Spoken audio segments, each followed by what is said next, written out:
Testaments, please open to Hebrews, the last chapter of Hebrews, chapter 13. We heard in the prayer about Abraham's call, and the Jewish people were so proud of their descent from Abraham, but even in his initial call, it was said that he would be a blessing to all the nations. And then the Apostle Paul makes it clear that Abraham is basically the father of those who have a faith like his. And so all of us who are trusting in God through Christ, in that sense, are spiritual descendants of Abraham. But this letter was written to physical descendants of Abraham, to the Hebrew or Jewish people, and some of them were beginning to wonder whether the gospel of Jesus Christ as the Messiah was indeed true, and maybe it was especially the second generation that had come aboard. Their parents had accepted Jesus, but now time had passed. Most of their relatives and the other Jewish people were not accepting him, and they were beginning to wonder. And so the writer to the Hebrews goes through the Old Testament and points out how this shouldn't surprise them, because so often the Jewish people had not been following the prophets and doing what God had wanted, and moreover that Jesus fulfills what the Old Testament sacrifices and all were intended to demonstrate by way of anticipation. But having done all that and given a very sustained argument that goes round and around, and it's a wonderful epistle to be studying, particularly when you understand the overall context. And by the way, it was almost certainly written before the temple was destroyed, so sacrifices were still being offered in the temple at this time and all. And but then at chapter 13, the author is winding up what he's been saying to them, and giving a number of short exhortations to them, some of which refer back to things he's mentioned earlier, but with one exception, they don't really depend upon the earlier argument, but it's a good summary, I believe, of what we mean by the Christian life, by what is distinctive about Christians. What are we supposed to do? We've been singing about holiness, and we're called to be holy. But what does that mean? And here we have a number of brief exhortations that summarize what is meant. Each of these could be a sermon in itself, but I'll resist that and just call our attention to the overall picture here. And so beginning in verse 1 of chapter 13, we read, "Keep on loving one another as brothers and sisters. Do not forget to show hospitality to strangers, for by so doing, some people have shown hospitality to angels without knowing it." That's probably referring to a couple of incidents in the Old Testament. Don't normally count on that happening, but the writer throws that in. "And continue to remember those in prison, as if you were together with them in prison, and those who are mistreated, as if you yourselves were suffering." So these first three verses tell us that as Christians, we are to relate to other people. And it talks about three different classes of people. Those who are brothers and sisters, and it certainly means those in a spiritual sense, not simply a physical descent, but a physical kin, as we say, but the kind of love which we are to have for those who might be our earthly brothers and sisters. And I realize that many of you don't have brothers and sisters, and I don't have any myself. But my wife had 3 brothers and 3 sisters, so that made up for it. And the kind of love which we are to show to our earthly family, we're to show to our spiritual family. And that kind of comes naturally. Of course, it can be difficult when we're living together and people of different backgrounds and all, but nevertheless, we learn to get along and to be glad for Christian fellowship. But the writer wants to go beyond that. And he says, our concern is not just for those that we naturally are related to or close to because they're our fellow believers, but we're to show hospitality even to strangers, to people that we don't know before, but that we seek to help them, to help meet whatever needs they might have that we can perhaps fulfill. So don't forget to show hospitality to others.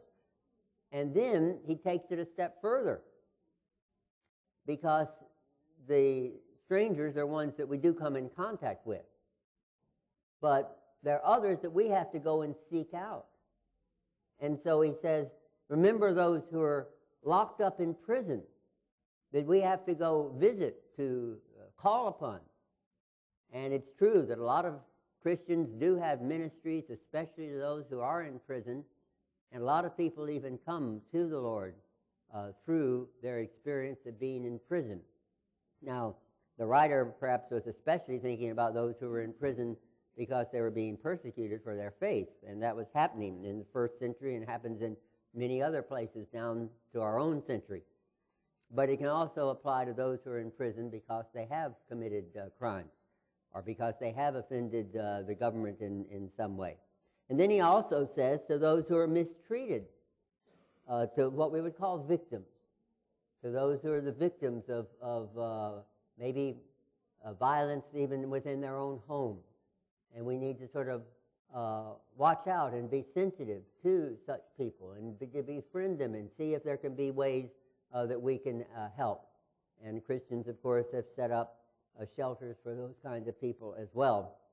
So in our relationships with others, we are to not only do with those that we would normally have friendship with and help to, but to go beyond that. And this is something that Christians over the centuries have done, and in some ways this differs from what other cultures have done, where maybe your only responsibility is considered to be to your kindred and not to necessarily the strangers and those beyond.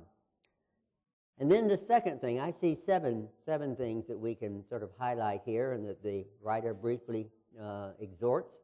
In verse 4, marriage should be honored by all, and the marriage bed kept pure. Now that's a euphemism, a way of speaking about sexual relations. But it should be undefiled or kept pure. And then it says God will judge the adulterer and all the sexually immoral. So this is telling us one of the things that Christians have been distinguished for and in our own time are being find there's a lot of opposition to, and that is the honor in which we hold marriage. But what we need to do also is to see this as something which, contrary to a few people in the ancient world and to many people in the medieval world, is affirming that marriage is good. Because not at the beginning, but in a few centuries, Christians were to have the view that, well, if you really want to be holy, you have to take a vow not to get married. And that's underlined the whole call to monasticism and to nunneries and so forth. For people to really be close to God, they had to say that, well, okay, marriage is kind of necessary for most people, but those who really want to be holy should leave it aside. Now, we don't want to go to the other extreme and say, well, you have to be married. And Protestants sometimes have been guilty of that. But we do need to see that right here in the Scriptures is clearly affirming the value of marriage and including the act which is particularly restricted to marriage, namely what he here represents by the term the marriage bed. But another term that another phrase that we need to focus on here, particularly in our own time, is it says that God will judge the adulterer. That's somebody who breaks their marriage vows and has sex with someone that they're not married to, and all the sexually immoral. Now, in our own time, we find adultery and sexual immorality being celebrated and advocated in many, many parts of the world. And there is a tendency for Christians to say, well, the Bible clearly condemns adultery. It's going against the Ten Commandments. It clearly condemns sexual immorality, and therefore it's our job to go around clearly condemning it. But that's not what the writer says here. He says God will judge, not us. I stress that because we need to see our relationship to those who are doing this is to bring to them the good news that God loves them and wants them to come to Him and to recognize that Jesus Christ died for them. And it's not our job to go around condemning them for their sins. And you can see in other parts of the New Testament where this is stressed as well. Sometimes you see people holding up the sign, John 3:16, as if everybody knows what John 3:16 is. And of course, most people don't, just Christians do. But I think Christians should also look not just at John 3:16, but at John 3:17. Because there it goes on to say that Christ came into the world not to condemn the world, but that the world through Him might be saved. And so I would urge us, in the midst of a situation where people are violating their marriage vows, and especially where there's all sorts of sexual immorality, that it is not our job as Christians to go around judging others. We are to judge ourselves and to follow God's standards for ourselves, but not to be going around and giving the impression that God has appointed us to be the judges of those around us. It is interesting, by the way, that when many people are, even of opposite sex, are living together now without marriage, that many same-sex people want to get married. And it's interesting that they are the ones who are sort of honoring marriage. It's also interesting, I find it, that a lot of people are getting upset if their spouse is, what they say, cheating on them and having sexual relations outside of it. People who are not themselves living Christian lives and all like that, but nevertheless they seem to say, well, if you are in a committed relationship to somebody, it should be monogamous. There are, I realize, some who say, no, we have an open relationship. But so many say, well, if you're committed to somebody, you should be faithful to them while you're doing it. So it shows that even among those who are non-Christians, there is a sense in which if you are in a committed relationship, you should be faithful to it.